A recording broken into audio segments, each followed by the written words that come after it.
Welcome to 10F. So good of you to join me. Don't use abbreviations around me.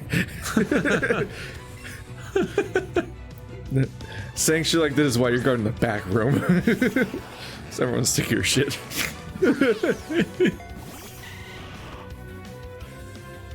We're just going to get to this office and we're going to be at our time limit. Yeah, we're going to be at our limit for the day. Yeah. Like, oh, well, see that in a few weeks or whenever we get a chance to do this again. Next time on Pokemon Z.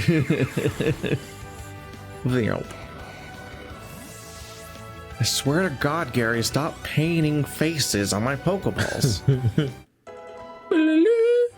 Oh, now you named them? God, there's so much text between the Pokemon feigning and the next one coming out. Oh, in general, during Pokemon battles, there's way more text boxes than necessary. Like, you do one action, then you press A 5 times to get to the next action because it's just going to talk at you about the consequences for a while. Like, you are just pressing A constantly as player one. And I'm just like, the controller's getting some use. I have definitely not seen most of the attack animations in the intervening generations between 1 and current because I go turn them off when I'm just doing a so you solo can button play. Mash through all the stuff faster. Just because the battles so are half the length if you don't see the animations. Well, almost every fight is maybe 2 total actions being selected. Yeah. And but you press A like 40 times and watch several long animations that are like, some of them are like Final Fantasy summons. And I was just about to say, I wish that you could do that in Final Fantasy is disable the summon Bahamut animation because I don't need to see it the 50th or 100th time, especially in a game where it's promoting grinding all the time. Oh yeah, no, I played a game called Tokyo Mirage Sessions Sharp FE, which was the Shin Megami Tensei Fire Emblem crossover game on Wii U. And in that game, in real world, all of the characters were trying to train to become idols, like Japanese idols, like singers and all that, and actors and stuff like that. So they were performers, but they were also using the personas because it was a persona type game. And so they're summoning these characters, and the characters would do an attack, and then it had a chain mechanic where one person did an attack, and you hit them with their elemental weakness. Other characters that have follow-up attacks would do follow-up attacks, and once you had them all unlocked, it became an infinite chain where every member of your party would attack in a sequence when you did one attack, and that would happen like every time. Okay. But on top of that, if you did certain attacks, an entire music video would play. And if you crit, certain super attacks would play that also had their own dedicated prolonged animation. And this was a game where you were expected to grind. Oh my gosh. So like by the end of the playthrough, especially when I was doing my off-camera stuff where I was just mindlessly grinding while listening to a podcast and just trying to get up to the level I was supposed to be for the dungeon so I could go back to recording, because during the recordings I would just run past all the encounters to make it not a massive grind fest during the episodes. Right. I would press the A button once and then wait for like 40 to 60 seconds for the next action to happen, because it would just do this long ass montage of bullshit, like glamour and nonsense. That's so disturbing. Where it's just like, this isn't gameplay, it's just hype. And I was like, I inherently just started to judge the people that liked the game as a result, because I'm just thinking about the type of person that likes the game. Like, that's just like, it's probably just somebody who just likes something to look pretty and fan service and so on. Like, look, that's Chrom and that's Marth and stuff like that, even though they don't look like Chrom and Marth because they're weird nightmare reimaginings. But like, that was basically like a Persona game where everyone's Persona was a Fire Emblem character, but they were unrecognizable as Fire Emblem characters because they were all reimagined as Shin Megami Tensei monsters. So it wasn't even good fan service of those characters, so it was weird. With some weird amalgamation. And admittedly, the music videos, it was really catchy music, but having a music video play every time you did certain attacks or crit was a nightmare. Left. Game over, man. But he's a scientist, not a gamer. Yeah, well, you know. This room looks like it needs an item in it. There's so many teleporters in this building, you step on them on accident. I wonder if somebody's ever looked through these and try to... Well, no. You can't.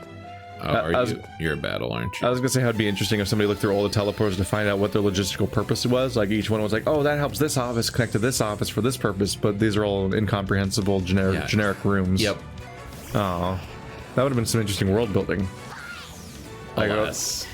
Like if they were like, oh, we have this giant tech building and all these different departments should work with each other, right? But it's a pain in the ass to get them to work with each other, so like everyone's always everyone has to use this elevator all the time, or all this other mess is happening, so that they're like, well, what if we just set up teleporters to link up certain locations? Like that's something like an insane future, like dystopian future tech company would do, is have like teleporters that link certain offices together. But you can't interpret much from it because you can't tell what the fuck's happening here. No, there's no signage. They're just randomly placed. Like, why would I want a teleporter in my room right here, just slightly off the side of the conference table? Oh, and to give context, because somebody will mention it, you could skip at least some of the animations in Tokyo Mirage Sessions. I think you couldn't skip the part where everybody attacks in a row. You just watch them all attack, which is 6 characters. It's a lot. But I think you could skip each music video that came up. But that just meant like, so you'd hear like one syllable of a song and then press start and have it cut out. And that's not great game feel either, is it? Like Thunderbolt. Okay. But he paralyzed you, so that's great. I also have mixed feelings about like turn-based combat where the core strategy is just to hit the elemental weakness. Yeah. Which is definitely what Tokyo Mirage Sessions was like, that guy's weak to this one thing, use that one thing. It wasn't just that the attack was stronger, but the attack would cause a sequence of like 8 attacks if you did their weakness, and would not if you didn't. So it was like it wasn't even like a choice or a strategy, it was the choice you had if you wanted to win.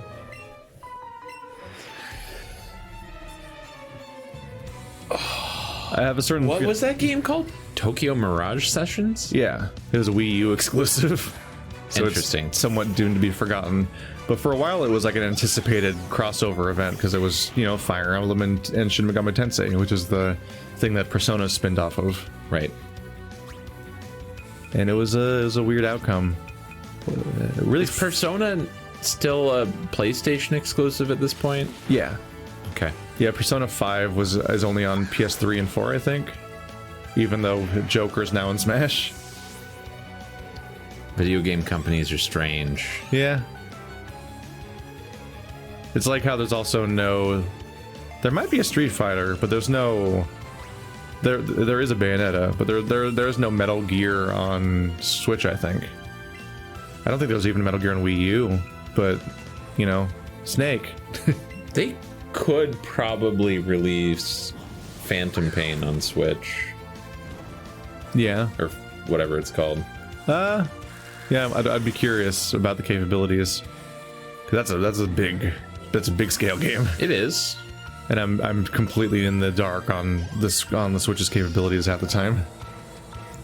It masks its limitations well. Let's say that. It plays the Nintendo games. You want to learn the move Growth? Man, do you want to learn how to get powered up? More bigger? He uses his body grows all at once. I could replace Vine Whip and then you'll stop using it instead of Razor Leaf.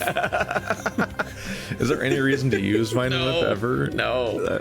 We could, I guess. It's 45 power versus 55. They're even both the same category. They're the same category. Wow, it's really redundant, isn't it? Your Vine Whip. Okay. You can't have that anymore. I really only click it under this guise of, like... choice? The facade of choice? Well, to some extent, but I was like, this under the guise of, like, preserving my good moves for stronger enemies or something. But also, yeah, like... We're just...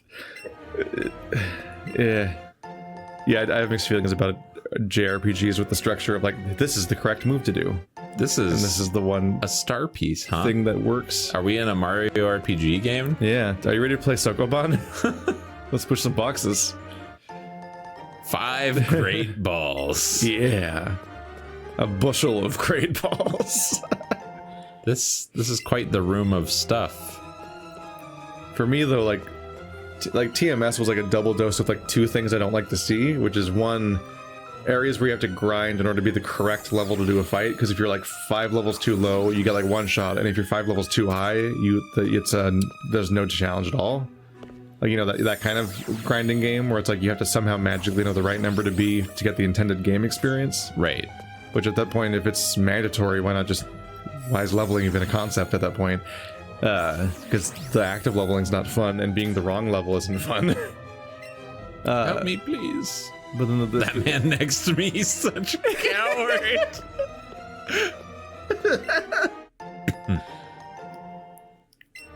Okay, that's great. I just don't want a game to feel like it's a chores list, I guess. Yeah. Like step 1, be the correct level. Step 2, use this type of element, and just do the correct attack to win the fight. There's like a limitation there, where like there's I think the other developers have gone in interesting directions in being able to obfuscate the correct choice in a lot of tactical situations. Some of that comes from like stuff like Darkest Dungeon got really interesting and weird with its like high tension, risk reward, very dangerous fights while you're going through an overall dungeon and all this stuff's happening. And then things like XCOM, where it's like you have so many things, you have so much rope to hang yourself with in an XCOM encounter, versus like a turn-based one-on-one fighting JRPG where you pick the one move. I think that's why they're going out of vogue a lot, and why Pokemon's kind of like a weird holdout. And so little is there's so little left of the genre of this exact combat system. Right. I mean, there's plenty of evolutions of it, but for whatever reason, they've decided we can get away with not. I think part of it might just because I feel like the audiences on some level might have started to catch on to the idea that like, you're kind of making the same game a lot, aren't you? Like, not even just within Pokemon itself across its franchise, but like all the other turn-based RPGs where you have like a party of like 3 adventurers that fight the monsters they encounter, and like it has the same structure and so on. Like they have to come up with some sort of I think that's why feature bloat happens. Like JRPGs in particular you open them up and there's like, here's the 3-hour tutorial of our bizarre mechanics you'll never see in any other game. Like that kind of experience you have in a JRPG where they're explaining like, this is our Gambit system. The Gambit system goes with the Hoover system and takes your character to the moon on criticals, and like it starts going really weird. I think some of that's them trying to justify. Once again, Magmar not taking out Venusaur, but yes, continue. I feel like those kinds of moves at times are like the JRPG genre trying to justify, this is why you should buy another JRPG. Like, because we've got all these different things that they didn't do. And at times it's really interesting. Like I loved Final Fantasy X's initiative system. Did you play 10? No. I didn't play anything past 7. Every single fight, you just saw on the right side of the screen a list of all the combatants of the fight, and it was their turn order. Right. And if you highlighted anything that affected speed on any character, you would see how it would rearrange the turn order for the future turns. And it showed cool. like the next like 2 cycles basically. So you could manipulate the turn order of yourself and your enemies and so on during the fight, and it could see in real time how it was going to happen. And that was an iteration on turn-based combat that was more, there's like more going on some level. Yeah. And so like I think any JRPGs that use that kind of structure kind of live and die based on how well they can make that kind of thing live, or like how compelling their particular gimmick or idea is. Because the core system has just been used so much, right, that at some point people can be like, well, I already played that game. But the place where it becomes such a problem is when they're like, check out our feature bloat, and by the way, this mechanic that I had to teach you about only comes up twice in the whole game.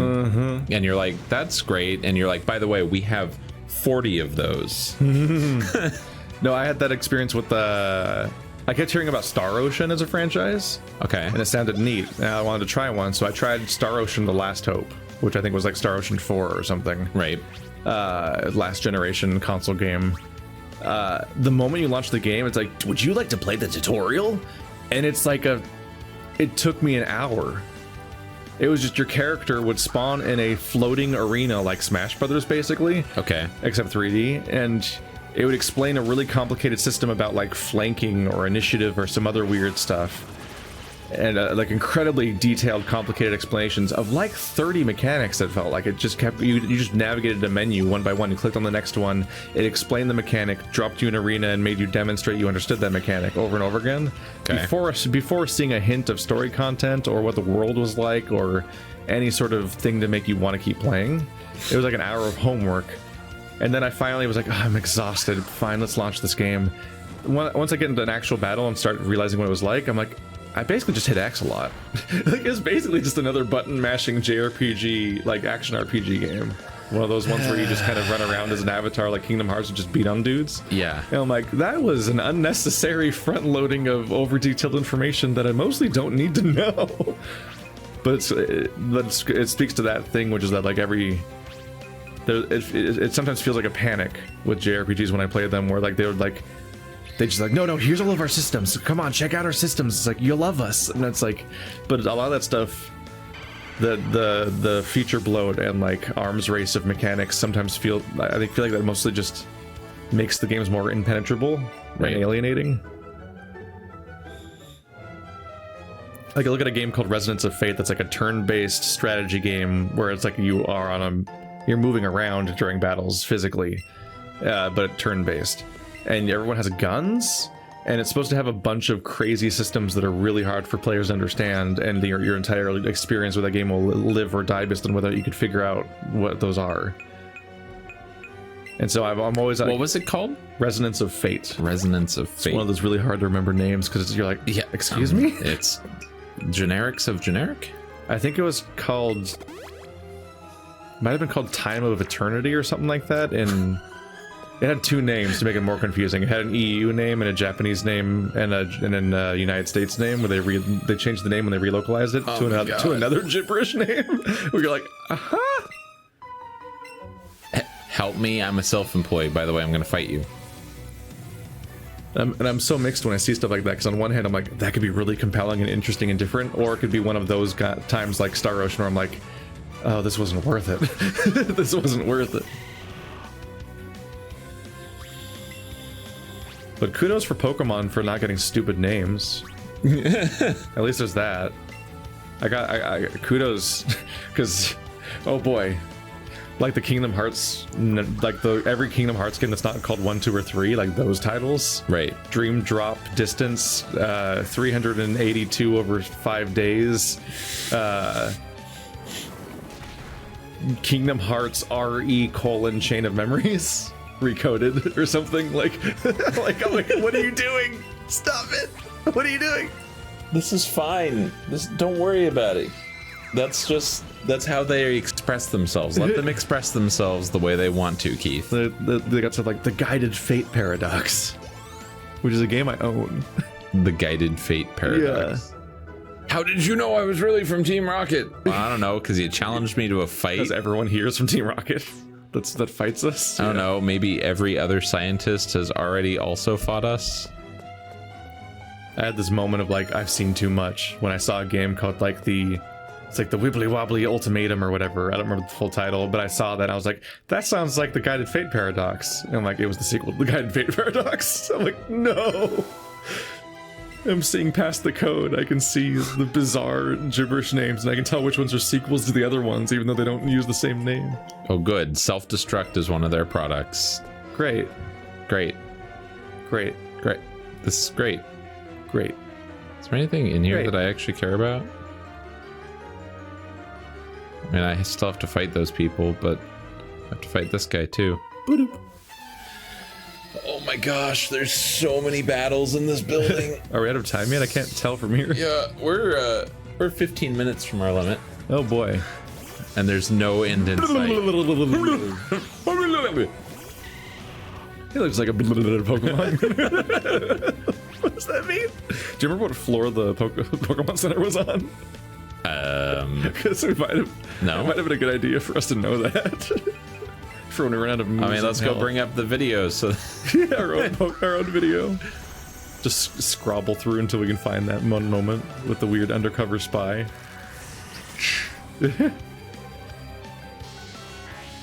I do appreciate that this corporate headquarters has a nap room, though. That's great. You're good. Okay, thanks, Scientist Jerry. I mean, Gary. I mean, wait, damn it. Which one's which? If you're watching this, don't think you have to like defend your own preference for Pokemon. I don't care what other people play. It's fine. I'm just talking about the thing. I agree with many of the things that you're saying. I still play the Pokemon games. Yeah. I don't know if I want to or if I have to or have a strange compelling you can't stop. I can't not play it. What if they did something interesting this time? Maybe this time. I heard the Hawaiian one just opens with hours of tutorials that are like unskippable and patronizing. It wasn't that bad, but I didn't mean to click on that. Oh well. So I hope he actually gets bigger. I sort of saw that one as something of a series reboot in that it tries to approach the game now with their new 3D engine and some updated mechanics, and it was already 3D with XY, wasn't it? Not really. Also, that wasn't XY, was it? No. Sun and Moon, or was Sun and Moon? Yeah. I know Pokemon. It took me a long time to find out that Fire Red and Leaf Green were remakes. Oh? I thought those were new games. I didn't know. I didn't know that they were just remakes of the first ones, which this is again, by the way. Yes, it is. They are. They like to remake the first. They like to remake the games, yeah. I would love to see a Pokemon game that actually spans multiple regions. That'd be terrific. It reminds me of when they announced that they were remaking. We're actually running out of moves a little bit, at least enough for the colors to start to change. Yeah, they're changing to red. I remember when Capcom announced that they were remaking Resident Evil, and then to be specific, we're remaking the GameCube remake of Resident Evil because it was already remade. So they were like re-updating and reporting the other previous remaster of the game. Because the Resident Evil that's currently on Steam and so on, for Resident Evil Remastered, Resident Evil 0 and so on, those were the ones that came out on GameCube originally. Got it. Which I think 0 was new at the time, but the remake of Resident Evil 1 was like a full-on, like they remade everything completely from scratch type of remake. Yeah, not just like a port with a... Whereas the one we got was basically an HD port of that. the newest one. It's just the one from 15 years ago, which is a port of a game from like 20 years ago. Nothing new under the sun. Even the remakes are remakes. The remakes are remakes of remakes. I can't wait for Shadow of the Colossus Remake 2. Oh my god, what if they called it... I can't wait for when that happens. Remake 2? When they make a sequel to a remake or something, where they call it like Shadow of the Colossus Remastered 2. Let's see, do we have ethers? We do have some ethers. Elixirs? Is that what I'm thinking? Yeah. Okay, might have to do some of these consumables that the game has. Yeah. Not gonna lie. If we can't find that Pokemon Center again. Not gonna lie, I forgot they're there. Those consumables. Yeah. Until we get paralyzed or something. I pretty much just think of that. But I'm like, oh right, you could just then my Pokemon will just break out of paralysis on its own because it likes me. I forgot that, like, oh, you can just give them a Monster Energy drink and they have more moves. Here, have this. Taurine. Batty bad. I am also here. So some of my coworkers really like energy drink called Bang, which is now all over the grocery stores. I'm immediately biased against it because of the tabletop cam. Exactly, right? I instantly don't like the name of this product. And I was looking on Amazon to see just how many ridiculous flavors this thing has, because the names are ridiculous, are like the worst. Why would I want cotton candy flavored energy drink? This sounds atrocious. But it's there, it exists, and so went and looked. You can buy caffeine-free Bang. That's what I found on Amazon. For people that just like the drink? I guess so. Wait, so did you order it and it came here and you got... What? I'm sorry, I lost track of a little bit. Did you get a shipment of it? No. I was just like looking to see what was available. Oh. I'm like, okay, I've seen like 6 of these ridiculous flavors. That'd be the dickest move. Like, there's like, it's like when you order like the Lego set or whatever, and it's like a weird nightmare ripoff replacement thing. But like, it'd be so crap to be bamboozled and like accidentally order a caffeine free of a caffeine based beverage and not realize it, and just like, oh, there goes like $30 for that pallet, just so I could not want any of it. Yeah, they advertise it as a sports drink in that scenario. Yeah. I guess. I mean, there is a sports drink version of Monster. The one that comes in the plastic bottle. I haven't seen that. It was alright. It tastes more juicy or whatever, like more like a Gatorade or whatever, and it has like 75% of the caffeine of a normal Monster. And it's in like a screw off. Porygon! It's a Porygon! You're bizarre. They gave you an outline. They had to. Yeah, so you could see the polygons. Hello, Cat. How'd you escape your captivity? Cat is here. When did you show up? Welcome to our playthrough, Cat. Yeah. How do you do? You haven't shown up since like whatever one of those multiplayer games was. Hey, what was that? What was the game before Lovers in a Dangerous Space-Time? Oh, Overcooked. Overcooked, yeah. He showed up in Overcooked. Our long chronicled history of the previous 2 games. It was so promising, and then the pink room happened. Overcooked was like the first time you've been in a series Let's Play, huh? Yeah. Oh, I guess WoW. Okay. I forgot about WoW. Sure. I guess that's your first series. That room. Because you were always in the category of people I would use for like Let's Tries, because I have no idea when I'll see you again. So well, you knew when you'd see me, you just didn't know when we'd have recording time. Yeah, so I would default to like one-off stuff. Oh my god. I don't... Really? This teleporter goes right there. Dun, dun, dun, dun, dun, dun. Pardon me while I instead go to the elevator and try to find the Pokemon Center. And people had the fucking balls to complain about the water temple. Which I played, it was fine. You guys suck at video games. We're on floor 8 right now. And I'll clarify, I played the original water temple. I played the Wii U version, which is just shitty ports of the 64 versions. I did not play the remake where they're like, we added lights or something to make it easier. Like, Water Temple was not... I literally, if there wasn't a reputation, I would not know that it stood out as being any kind of special problem out of the temples in Ocarina. It was weird. I was so confused when I played through it. I was like, why is this such a... Why does this temple have a reputation? It's just another temple. I wish there was any indicator of what floor we were on. I guess it was probably played by a bunch of 7-year-olds with bad spatial awareness. I think the only indication you have is if you can get to the elevator. Yeah, you can get to the elevator. Does it tell you your current floor when you open it? We don't have that yet. Expediff. I like how the music in here is so freaking intense, and then you're just like, ooh, an item. Have you played Ocarina? I have. A long time ago. Like a really long time ago. I'd be curious. I wonder if how many of those people went back to see what it was like as an adult.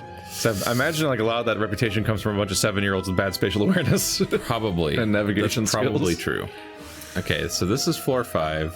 We just did another loop. Let's go to 6. Because it wasn't not complicated. Right. It was definitely I didn't like go, what? There's a lot going on in that game. Hey, look, someone we haven't fought. Oh, one of the 4 rockets. We found 2 of them. Another one. We can collect them all. Forget collecting Pokemon. I'm gonna collect rocket gals. New from Silph Co, the Rocket Sisters. Collect them all. There are only 4. Period. There will never be more. There are not duplications of those 4 either. You have to catch the only 4. Running out of moves. Scary. Oh, whoa. I mean, on a fight like this, you could probably safely use growth. Then you won't burn a skill point, and you'll be stronger in case they have a stronger attack on or next Pokemon. Yeah. But then we have to watch the growth animation over and over again.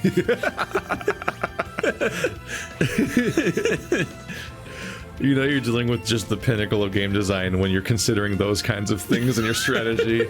Like whether or not I have to watch an animation is the reason I'm going to pick it, and not because it'll affect the outcome of the fight. It's great. Venusaur. Ding. Ding. Bing. Ding. Ding. Oh. We beat the grunt. How'd we do it? Did the stories ever get more like grand in scale or become about stuff more? There has been interesting stuff, like because the first one almost doesn't have a story, right? You just want to be the Elite Four, and also Team Rocket's in the way sometimes. Yeah, you're like, I'm gonna go be the best I can be, and fill this Pokedex for Professor Oak. So it's kind of like not about like there's a lot of talking in it, but it's not really like a plot through it. I don't mean like save the world from Galaxymon who wants to eat it or whatever, but like just having anything happening besides just catching Pokemon. There is some interesting things going on in Sun and Moon, which I don't know that I'd call them super grand, but there's definitely something different, at least. I heard one of them had PETA in it as a bad guy. As a bad guy. Or like the bad. Wait, do we not have floor 10 yet? We were just at floor 10. Oh, we were on floor 10, so it was missing from the list. Yeah, that's the only way that you can tell. Right. Okay, so floor 9 is the Poke Center. I think I heard PETA was the bad guy because they were like, we got to stop them from Pokemon fighting because it's bad for the Pokemon. And the end of the story was like, no, the Pokemon like to fight. Yeah, it turns out that they PETA. enjoy this. Yeah. Even in fictional stories, PETA's wrong. Yeah. Well, we could go into PETA there. Oh, PETA's a nightmare. PETA's a nightmare, and their problem isn't that they're wrong. It's that they don't stand for what they say they do. Their problem is kidnapping and euthanizing other people's pets. Yeah. Because they think that pets as a concept shouldn't exist. Yeah. So you should kill the animals rather than have the pets. Hi, Whiskey. Speaking of PETA's pets. a nightmare. Meow. Are we out of time? I think we're out of time, and this is a great place to stop. Maybe 2 sessions from now we'll finish this tower. Maybe. Oh God, we are 12 hours in. We've got 3 badges. 12 and a half hours in. I was optimistic at one point where I was like, well, this won't take that long when we got 3. Yeah, when we had like just 3 badges in 3 sessions. I'm like, damn, look at that. It will speed up. And is this the one main interruption from the story? It's pretty much the worst. And you know, our primary party here is 40. Our main ones are right around average 40, right? Yeah. And by the time we're 60, we're probably fighting the Elite Four. Ah, soon. It's not that long. We're gonna go stomp Sabrina. Yeah. See you guys next time. See ya. Whenever we have time to record more.